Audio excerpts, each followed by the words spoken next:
Boa noite, pessoal. Tudo bem? Espero que vocês estejam bem e que estejam conseguindo acompanhar as aulas remotas, especialmente essa nossa disciplina de didática aplicada à enfermagem. Dando continuidade ao nosso conteúdo, hoje a gente vai estudar sobre a educação continuada. O que é, onde ela acontece, como fazer, pensando e lembrando que o enfermeiro ele é protagonista do processo de ensino e aprendizagem no seu próprio trabalho, no seu dia a dia. O conceito de educação continuada, de acordo com a Organização Pan-Americana de Saúde, é que essa educação é um processo dinâmico de ensino e aprendizagem ativo e permanente, destinado a atualizar e melhorar a capacitação de pessoas ou grupo em frente à evolução científico-tecnológica, às necessidades sociais e aos objetivos e metas institucionais. Então, esse conceito faz a gente pensar que a educação continuada e a educação permanente são bem parecidas. Embora a educação permanente, ela tem uma maior duração, ela não acontece só no nosso ambiente de trabalho, ela acontece ao longo das nossas vidas. A todo momento nós estamos num processo de educação permanente. Mas existe sim alguns programas de educação permanente voltados para a saúde, para a nossa área de trabalho, como a gente viu na aula passada.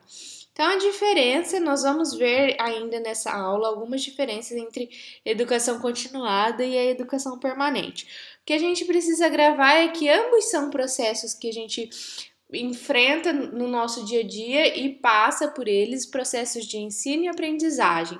Sendo que a educação continuada, ela se coloca dentro da educação permanente, é uma parte, é um braço da educação permanente, ok? E ela tem o objetivo de melhorar a capacitação das pessoas. Ela é um componente essencial, importantíssimo dos programas de formação e desenvolvimento dos recursos humanos. Aqui nós vamos pensar em recursos humanos como os profissionais de saúde, os profissionais de enfermagem especificamente, que é onde a gente atua na educação continuada. Então, os profissionais de saúde, os profissionais da equipe de enfermagem, eles são, no geral, um elemento importantíssimo para o funcionamento de qualquer instituição. Isso trazendo para a nossa realidade. Mas se a gente pensar em empresa, os trabalhadores, os recursos humanos, as pessoas que prestam serviço são o elemento mais importante do funcionamento daquela instituição. Porque se a gente não tiver capacitado e realizando os procedimentos de forma adequada, a gente vai fazer com que a instituição não seja bem vista, não realize as suas atividades de forma adequada, ok? Então, os recursos humanos, eles são imprescindíveis, eles são a parte mais importante do funcionamento de qualquer instituição, seja ela hospital, empresa, unidade básica de saúde, etc. E a educação continuada, ela vem para melhorar a eficiência do nosso trabalho, melhora a nossa competência profissional e até mesmo o nível de satisfação pessoal, porque a gente consegue aprender a fazer melhor aquilo que a gente já fazia antes. A educação continuada constitui um campo de captação e propagação de conhecimentos. Então, o conhecimento ele vai ser abrangido para todos os profissionais daquela instituição. Ele traz a reflexão sobre o próprio processo de trabalho. Será que eu estou fazendo certo? Será que técnica é melhor?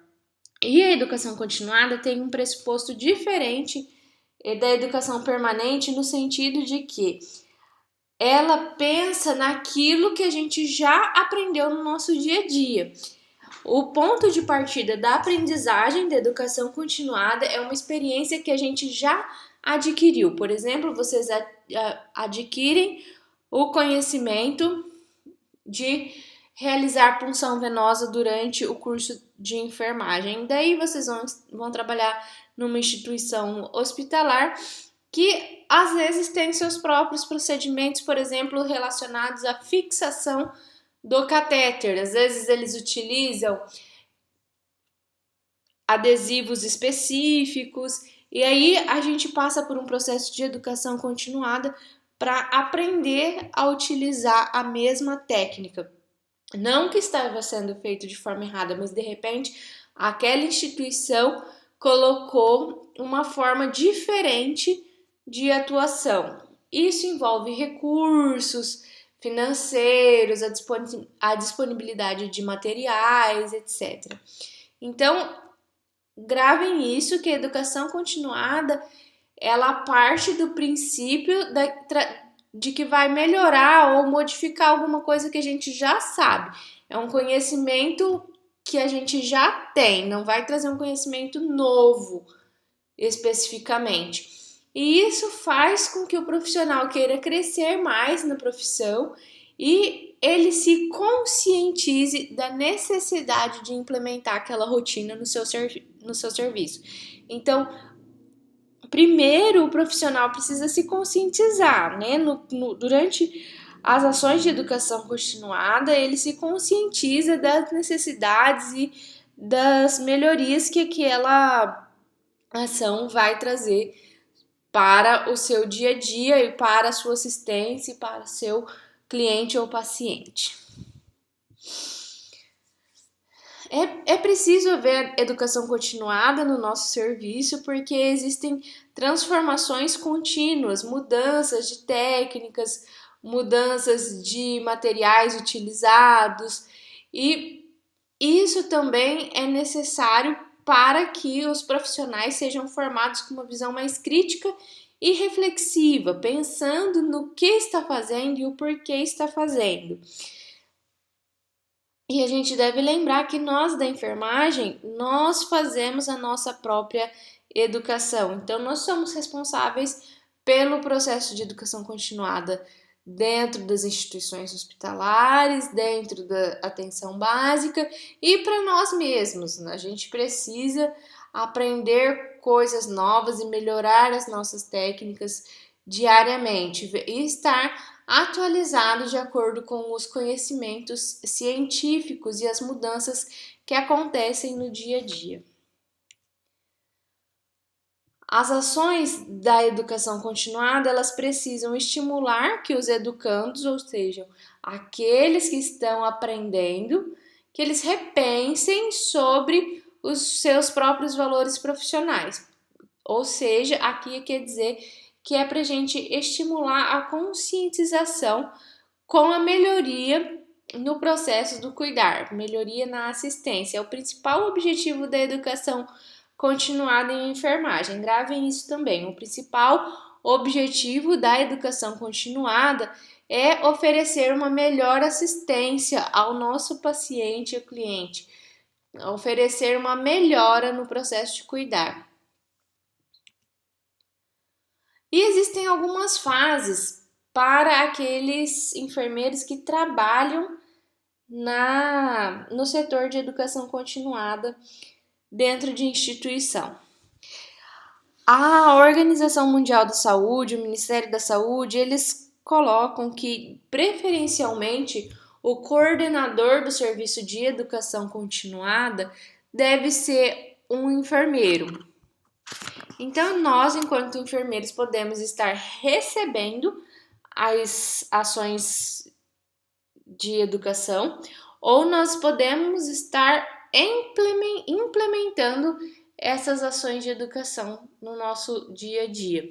É muito comum isso em instituições hospitalares. A gente vê um pouco menos no serviço público, na atenção básica, tá? Na atenção básica a gente vê um pouco mais de educação permanente, aquilo que a gente falou na aula passada, alguns cursos que já são disponibilizados pelo Ministério da Saúde, pela Vigilância Epidemiológica, tá? E aqui a gente fala, quando a gente fala em educação continuada para o nosso serviço, a gente pensa que pode acontecer em qualquer serviço, mas principalmente em instituição hospitalar. Então, se você for trabalhar num hospital, você pode ser esse enfermeiro coordenador da educação continuada, e para realizar as ações são necessários alguns passos para seguir. Então, a primeira fase para se planejar no que vai fazer, em como estabelecer um treinamento, uma capacitação referente à educação continuada, a primeira coisa é o diagnóstico, que a gente vem falando ao longo do semestre, que é importantíssimo a gente conhecer o que as pessoas precisam aprender. Então, primeira coisa, levantamento das necessidades de aprendizagem. Vocês fizeram isso, me mandaram, né, fazendo lá aquela tabelinha, perguntando ou observando quais são as dificuldades das pessoas no dia a dia do trabalho, para a gente pensar o que é que vai implementar. E aqui a gente tem que definir alguns prazos, a gente pode elaborar um cronograma. A gente pode pensar em quantos dias a gente quer implementar essa capacitação dentro da nossa instituição. Eu quero implementar essa capacitação, uma capacitação de higiene das mãos, por exemplo. A gente viu que é essa necessidade. E qual vai ser o prazo? Então, essa semana a gente vai deixar para elaborar o conteúdo, e na semana que vem, a partir de segunda-feira, nós vamos começar a implementar nos setores. Então, por exemplo, na segunda-feira, vocês vão passar no centro cirúrgico, na terça-feira na clínica médica, na quarta-feira no pronto-socorro, ok? Pensando que existe a rotatividade de profissionais, então que é necessário voltar no setor algumas vezes para que todos os profissionais sejam capacitados de forma adequada. A segunda etapa é a definição dos objetivos. Então, o que eu quero com essa capacitação? Eu quero melhorar a higiene das mãos dos nossos profissionais com a finalidade de reduzir a infecção dos pacientes. Então, aqui a gente vai pensar no que é que você deseja alcançar, qual é o resultado que você quer obter. Em seguida, estabelecer as prioridades e pensar em qual metodologia vai ser aplicada.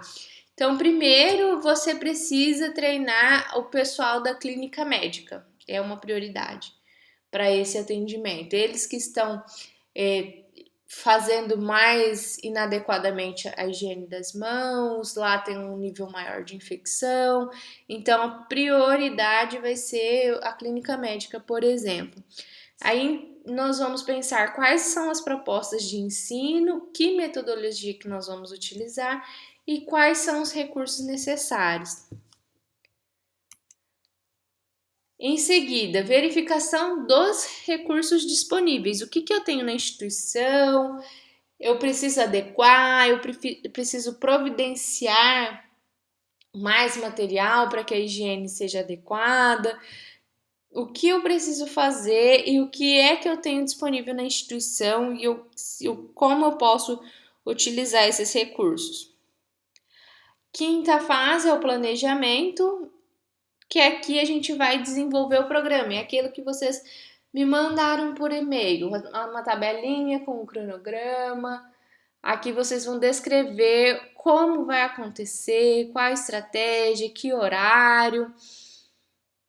E a sexta fase é o desenvolvimento, que nessa fase vocês vão realmente realizar a estratégia de ensino, que é a execução do seu planejamento.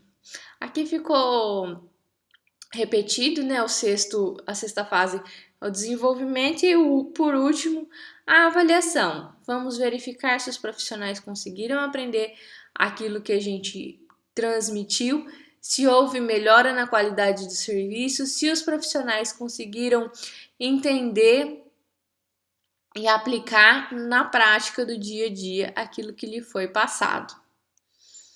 Alguns exemplos que a gente pode abordar dentro de uma instituição hospitalar, no serviço de educação continuada, são técnicas de punção venosa, como eu falei, às vezes a instituição utiliza um material diferente daquilo que a gente já está acostumado a ver no dia a dia.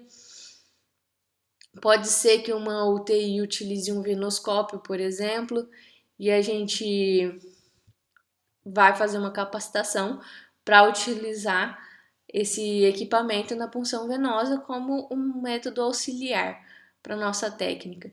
A higiene das mãos, cateterismo vesical, cateterismo nasointeral, sempre visa aprimorar uma técnica que a gente já conhece, que a gente já realiza. E as principais diferenças aqui, então, para finalizar, sobre a educação permanente e sobre a educação continuada. Na educação permanente, a gente pensa como um processo amplo, abrangente, e a gente passa pela educação permanente desde o momento que a gente nasce. É uma educação que fica para as nossas vidas. E ele não é específico só para as ações relacionadas ao trabalho. Ele existe voltado sim para o trabalho, mas não é específico. A gente passa pela educação permanente durante toda a nossa vida. As ações de educação continuada, elas estão dentro da educação permanente. E a educação permanente, ela pode ter uma duração maior. Pode ser um curso de 1 mês, 2 meses, aqueles cursos que vocês viram online para melhorar o serviço também. Cursos de pós-graduação também estão dentro da educação permanente. A educação continuada, ela pensa que você já tem um conhecimento adquirido. A educação permanente não necessariamente. Você pode aprender uma coisa nova. Pode sim melhorar alguma coisa, mas pode aprender uma coisa nova. E a educação continuada, ela é focada especificamente para as ações do trabalho. Ela não é para a gente levar para o dia a dia, especificamente não. Ela tem o objetivo de melhorar a nossa assistência. Então, ela não é para a vida como um todo, ok? A educação continuada é específica para o nosso trabalho. Ela tem curta duração, por exemplo, hoje à noite eu estarei de plantão e a enfermeira responsável pela educação continuada vai fazer uma capacitação para nós de 20 minutos sobre punção venosa, um novo dispositivo que a instituição comprou. Então, pode ser de curta duração, 20 minutos, meia hora, pode ser de 3 dias, coisas rápidas, a educação continuada. E ela é desenvolvida especificamente dentro dos ambientes de trabalho, dentro das instituições, hospitais, empresas, certo? Essas são as principais diferenças entre a educação permanente e a educação continuada. Aqui são as referências utilizadas para a aula de hoje. Quem quiser entrar nos artigos, fique à vontade, ler mais sobre os temas. Eu vou deixá-los para vocês disponíveis como material complementar na área do aluno. Lembro a vocês que eu estou sempre disponível para tirar dúvidas, para conversarmos a respeito das matérias, pelo Gmail, pela área do aluno, pelo Hangouts, ok? Um abraço para vocês e até a próxima semana.